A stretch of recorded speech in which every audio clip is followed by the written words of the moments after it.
मित्रों, इस दुनिया में जब भी प्रेम की मिसालें दी जाती है तो उसमें सबसे पहला नाम भगवान श्री कृष्ण और राधा जी का आता है।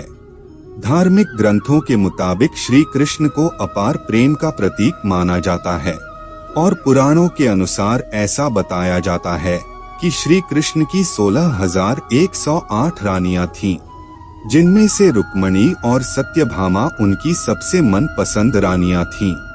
इसके अलावा ये भी बताया जाता है कि श्री कृष्ण अपने बचपन में गोपियों के साथ गोकुल में रासलीलाएं किया करते थे, जिनकी कहानियां आज भी सबसे ज्यादा मशहूर है। लेकिन मित्रों, क्या आपको ये पता है कि सभी को प्रेम सिखाने वाले श्री कृष्ण का नाम आज भी केवल और केवल राधा जी के साथ ही क्यों लिया जाता है? आपने जब भी कृष्ण भक्तों को देखा होगा तो गौर किया होगा कि वह हमेशा ही राधे श्याम नाम का ही जप करते हैं।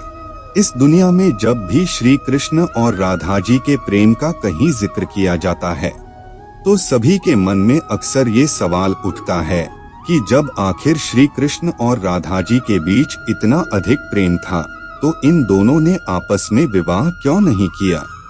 मित्रों, अगर आप भी जानना चाहते हैं कि श्री कृष्ण और राधा जी का विवाह किन कारणों से नहीं हो पाया, तो बने रहिए हमारे साथ वीडियो के एंड तक। नमस्कार मित्रों, स्वागत है आपका आज के इस नए वीडियो पर एक बार फिर। मित्रों, पद्म पुराण के अनुसार ऐसा बताया जाता है कि राधा जी विश्वभानु नाम के गवाले की बेटी थीं और उनका जन्म यमुना नदी के पास रावल नाम के एक गांव में हुआ था। कुछ समय बाद राधा जी के पिता बरसाना गांव में आकर बस गए थे, लेकिन दूसरी तरफ कुछ विद्वानों का ऐसा मानना है कि राधा जी का जन्म बरसाना गांव में ही हुआ था। इसी के साथ ब्रह्म वैवर्त पुराण के अनुसार ये बताया गया है कि राधा जी श्री कृष्ण से उम्र में 5 साल बड़ी थीं और उनकी सबसे अच्छी मित्र भी थीं। ऐसा कहा जाता है कि जब श्री कृष्ण और राधा जी पहली बार मिले थे तो राधा जी श्री कृष्ण के एक झलक देखते ही उन पर मोहित हो गईं और उन्होंने कृष्ण को पहली बार तब देखा जब माता यशोदा ने उन्हें माखन खाते हुए ओखली से बांध लिया था। मित्रों, जब श्री कृष्ण बांसुरी बजाते थे तो उनकी बांसुरी की धुन सुनते ही राधा जी दीवानी हो जाती थीं और बेसुध होकर नाचने लगती थीं। इसके साथ साथ ये बताया जाता है कि राधा जी श्री कृष्ण के बांसुरी की धुन में इतना खो जाती थीं कि उन्हें अपने घर का भी ध्यान नहीं रहता था, जिस वजह से समाज के लोगों ने राधा जी को ताने मारना चालू कर दिया और इस बात को लेकर राधा जी के घर वालों ने उनका घर से निकलना भी बंद कर दिया था। लेकिन जब श्री कृष्ण जी को यह बात पता चली कि राधा जी के घर वालों ने उनका घर से निकलना तक बंद कर दिया है तो उन्होंने ये बात यशोदा माता को बताई और वो राधा जी से विवाह करने की जिद करने लगे। लेकिन लाख कोशिश करने के बावजूद भी श्री कृष्ण माता यशोदा को नहीं मना पाए और माता यशोदा ने श्री कृष्ण को ये कहकर टाल दिया कि एक तरफ तो राधा जी उनसे उम्र में 5 साल बड़ी हैं और दूसरी तरफ उनका विवाह भी पहले से तय हो चुका है। यशोदा माता ने जब यह बात नंद महाराज को बताई तो उन्होंने भी श्री कृष्ण को बहुत समझाया और राधा जी से विवाह न करने की सलाह दी। लेकिन इतना समझने के बावजूद भी जब श्री कृष्ण राधा जी से विवाह करने की जिद नहीं छोड़ रहे थे तब नंद महाराज श्री कृष्ण को ऋषि गर्ग के पास ले गए और जब श्री कृष्ण ऋषि गर्ग के पास गए तो ऋषि गर्ग ने श्री कृष्ण को बताया कि उनके असली माता पिता देवकी और वसुदेव हैं, जिनको उनके मामा कंस ने बंदी बनाकर रखा है। इसके साथ साथ ऋषि गर्ग ने श्री कृष्ण को यह भी समझाया कि उनका जन्म केवल और केवल दुष्टों का नाश और धर्म की स्थापना करने के लिए हुआ है। और जब ऋषि गर्ग ने श्री कृष्ण को उनकी वास्तविकता से परिचय कराया तभी से राधा जी और श्री कृष्ण के बीच दूरियां पैदा होने लगी। कुछ समय बाद श्री कृष्ण जब और बड़े हुए तो उन्हें कंस के बुलाने पर वृंदावन छोड़कर जाना पड़ा। कहा जाता है कि जब श्री कृष्ण वृंदावन छोड़कर मथुरा जा रहे थे तो वो चुपके से राधा जी के घर उनसे मिलने पहुँचे थे और उनसे बिना कुछ कहे ही उनको अपनी बांसुरी तोहफे में दे दी थी। इसके कुछ समय बाद ही श्री कृष्ण बड़े भाई बलराम जी के साथ वृंदावन को छोड़कर मथुरा की ओर रवाना हुए और ऐसा बताया जाता है कि जब श्री कृष्ण वृंदावन छोड़कर मथुरा चले गए तो राधा जी उनकी यादों में फुट फुट कर रोती थी और समाज के दबाव में आकर उन्हें ना चाहते हुए भी अपने पिता के इच्छा के अनुसार किसी और से विवाह करना पड़ा था। ऐसा बताया जाता है कि श्री कृष्ण के जाने के बाद राधा जी का विवाह माता यशोदा का भाई प्रयाण से हुआ था और राधा जी को अपनी एक अलग दुनिया बसानी पड़ी थी। राधा जी का विवाह होने के बावजूद भी जब उन्हें श्री कृष्ण की याद आती थी तो वह अक्सर बांसुरी बजाकर उनकी यादों में लीन हो जाया करती थीं। वैसे मित्रों, श्री कृष्ण और राधा जी का विवाह न होने के पीछे दो कथाएं और भी प्रचलित हैं, जिसमें पहली कथा के अनुसार ये बताया जाता है कि ऋषि शुक्लाचार्य भगवान विष्णु से भी ज्यादा ज्ञानी थे, लेकिन इसके बावजूद भी देवराज इंद्र शुक्लाचार्य के बजाय भगवान विष्णु को अपना गुरु बना लिया था। जब शुक्लाचार्य ने ये सब अपनी आंखों से देखा तो उन्होंने इसे अपना अपमान समझकर असुरों को शिक्षा देना शुरू कर दी और उनके गुरु बन गए। असुरों का गुरु बनते ही शुक्लाचार्य ने देवराज इंद्र से अपने अपमान का बदला लेने की ठानी, लेकिन उनके सामने ये समस्या खड़ी थी कि ये देवताओं को तो तवामारता का वरदान मिला हुआ था, लेकिन राक्षसों को ऐसा कोई वरदान प्राप्त नहीं था। इसी वजह से राक्षस कभी भी देवता से नहीं जीत पाते थे। इस समस्या को सुलझाने के लिए असुर गुरु शुक्राचार्य ने भगवान शिव की घोर तपस्या की और उन्हें प्रसन्न किया।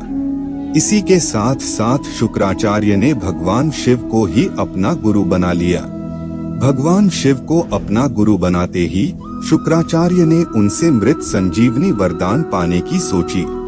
मित्रों, आपको बता दें कि संजीवनी वरदान एक ऐसा वरदान है जिससे किसी भी मरे हुए इंसान को वापस जिंदा किया जा सकता है।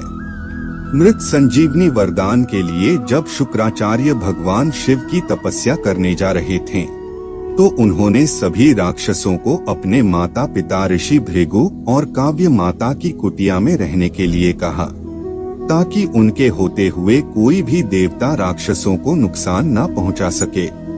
जब देवराज इंद्र को ये बात पता चली तो उन्होंने इस कुटिया पर हमला कर दिया और हमला होते ही काव्य माता ने अपनी शक्तियों से एक ऐसा कवच बनाया जिससे कि कोई भी देवता किसी राक्षस को नुकसान न पहुंचा सके और इस तरह से सभी देवता राक्षसों से हारने लगे। ये सब देखते हुए भगवान विष्णु ने देवताओं की मदद करने के लिए अपने सुदर्शन चक्र से काव्य माता का सर धड़ से अलग कर दिया।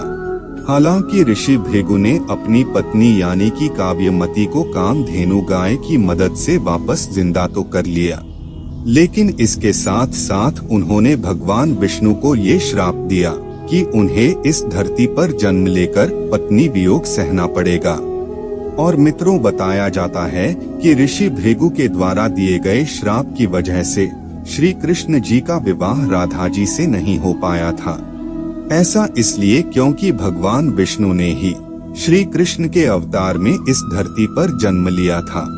अब मित्रों, श्री कृष्ण और राधा जी का विवाह न हो पाने के पीछे एक और कथा भी काफी ज्यादा प्रचलित है, जिसके मुताबिक ऐसा बताया जाता है कि एक बार देव ऋषि नारद को ये घमंड हो गया था कि खुद कामदेव भी उनकी तपस्या और ब्रह्मचर्य को नहीं तोड़ सकते।